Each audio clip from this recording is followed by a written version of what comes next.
السلام عليكم ورحمة الله وبركاته مشاهدين الكرام ميل كستو أجوكتان إي سي كستو آت نو داوانيسان daawadayaal ku soo dhawaada mowduuc la yaab leh isla markaana farxadiisa wata oo aan doonayo inaan idinla wadaago mowduucan ayaa waxa uu ku saabsan yahay gabar Kristan ah ama gaala ah taasi oo haddana iyadoo Kristan ah Qur'aan akhrin jirtay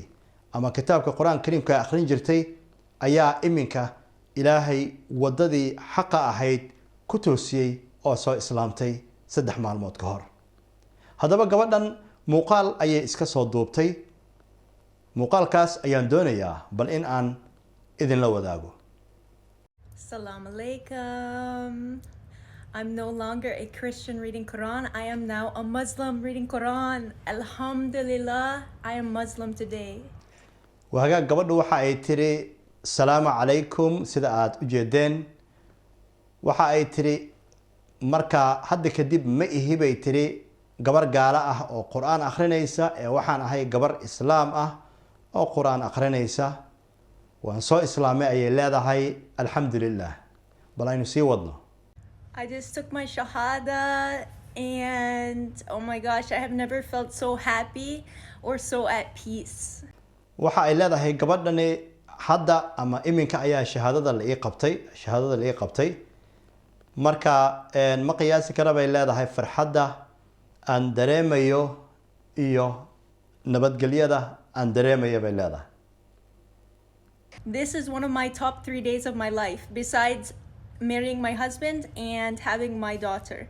This is my top day in my life. waxa ay tiri tani waxa ay kamid tahay ama waxay noqonaysaa bay leedahay maalintayda saddexaad ee ugu sareysa waxa way intaan adduunka ku noolaa marka laga reebo laba bay tiri tani saddex ayay ku noqonaysaa tan koowaad oo ay ku sheegtay markii ay ninkeeda isguursanayeen ama habeenkii la aroosay gabadhaasi tan labaad oo ay ku sheegtay marka ay hooyo ay noqotay oo ay ilmo ay dhashay iyo markan oo ah marka in ay soo islaamtay oo ay muslim ay noqotay aad bay ugu faraxsan tahay alxamdulillah ilaahay ayaa waafajiyay dariiqii saxda ahaa bal aynu sii wadno hadalkeeda I really feel that I have a purpose in life again. I really feel that I'm on the right path and I'm so happy to be Muslim. gabadhu waxa ay tiri waxaan xaqiiqdii aan dareemayaa in iminka mar labaad aan nolosha aan ka leeyahay bay leedahay ujeed hadalkan haddii aan idin jilciyo sida aynu la soconno dadka gaalada ah nolosha ujeed kama leh oo adduunka un bay moodayaan in ay ku eg tahay ujeedkooda oo dhan ama ay u nool yihiin wuxuu ku eg yahay adduunka oo keliya oo adduunka un bay u shaqaystaan marka gabadhan waxay leedahay markaa qof iska nool iminka hadda kadib ma noqonaya bay leedahay oo waxaan ahay bay leedahay ama aan dareemayaa in nolosha ujeed aan ka leeyahay dariiqaasna marka aan iminka aan saarnahay waana ku faraxsanahay bay leedahay inaan muslim noqdo ama aan islaamo Also a note about the hijab. I feel so cute. I feel more beautiful in hijab, wallahi. waxa ay tiri aan bal xuso waxa weeye xijaabka haddii aan xuso runtii waa ku qurux badnahay ama waxaan dareemayaa inaan ku qurux badnahay ay leedahay xijaabka waaba ay dhaaranaysaa inay xijaab ku qurux badan tahay idinka ayaana ka marqaatiya sida ay gabadhaasi ay ugu qurux badan tahay asturnaanta iyo xijaabka bal aynu sii wadno sheekadeeda I'm walking through the streets and I feel like a queen with her crown. wow waxa ay tiri wadooyinka ayaan ku marmarayaa xijaabka macnaha wadooyinka ayaan marmarayaa waxaana dareemayaa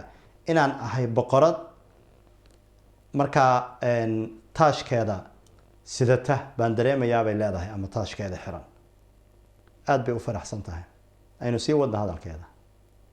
I haven't made this decision to be full-time hijabi, but today I tried it and I really like the feeling.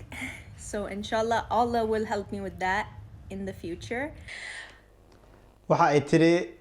aniga wali maanan go'aansan bay leedahay macnaha in aan waxa weeye full time hijabi inaan noqdo ama waqti walba qof hijaab sidata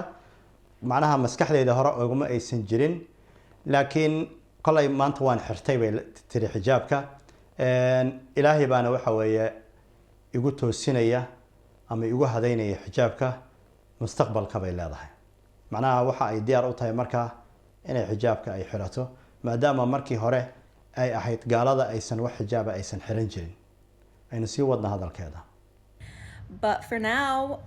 yay, I'm a Muslim and I'm so happy. waxay leedahay laakiin hadda muslim baan ahay waana ku faraxsanahay ayay leedahay. And thank you to everyone who helped me, and may Allah give you Jannah and reward you for all that you've done and for all of your support and love. waxa ay markaa ay u duceynaysaa dadkii ku garab galay in ay markaa ay gabadhaasi ay soo islaamto ama ay noqoto markaa qof diinta islaamka dabagala oo akhrista oo sidaan mawduuca aan idinkugu sheegay gabadhani iyadoo Christian ah ayay haddana kitaabka akhrin jirtay oo quraanka marka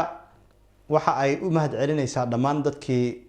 ku garab galay oo caawiyay oo waxa ay leedahay ilaahay jannaha idinkugu bedela bay leedahay wanaagga aad ii samayseen dhammaan taageeradiina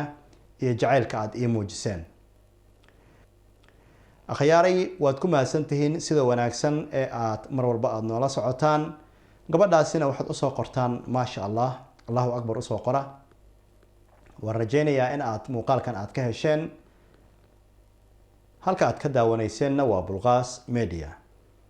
fadlan haddii aad ku cusub tahay page-ka Bulqaas Media ha ilaawin in aad like iyo follow aad soo tiraahdo haddii se aad tahay macmiil soo noqday sidoo kale ha naga ilaawin in muuqaalkan aad share garayso oo asxaab badan aad la wadaagto si iyagana ay ugu farxaan gabadhan ku soo biirtay diinta islaamka ee markaa ka mid noqotay walaalaha islaamka. wixii tale iyo tusaale ah waxaad noogu soo qori kartaan dhinacyada comments-ka iyo messages-ka. aad ayaad u mahadsantihiin rabbiga ha idinla jiro. السلام عليكم ورحمة الله وبركاته.